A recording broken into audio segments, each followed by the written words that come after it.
American riders have had a love affair with the Harley Trike ever since the original Servi-Car hit the streets all the way back in 1932, and that's a fling that Harley Davidson is still trying to take to the bank with the 2018 Freewheeler. This newest iteration of their naked trike is a rear hot rod running the all-new Milwaukee-Eight 107 engine that cranks out 100 plus pound-feet of torque to push it well into the power cruiser bracket. Last year saw some significant improvements as well as some fairly major structural differences with the tour-tastic Trike Light Ultra, so let's see what else Harley packed onto its stoplight-burning trike.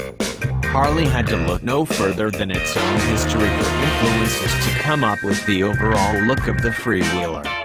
First, we have the obvious connection to the Servi-Car trike that saw production from 1932 up until 1975.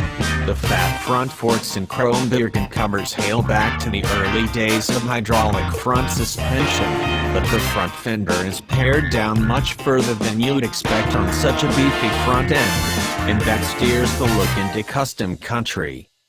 Instrumentation is rather basic with a single clock for the speedometer, odometer touch, and a handful of idiot lights set with the ignition switch and the typical console Harley uses with all its split tank units.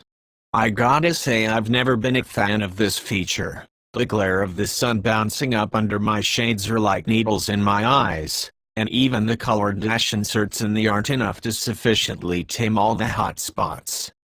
The deep scoop seat rests at 27.5 inches off the ground at its lowest point before it rises to the pillion pad, but this is clearly meant to be a one-up machine judging by the tapered, almost vestigial, passenger seat.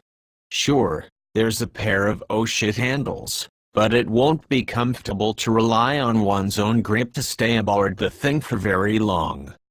Bobbed fenders carry the tail lights up into the swoop for a super clean rear end, and the box in between provides 2 cubic feet of dry storage, which is just about enough for a couple of full-face helmets with room left over for some gear as well.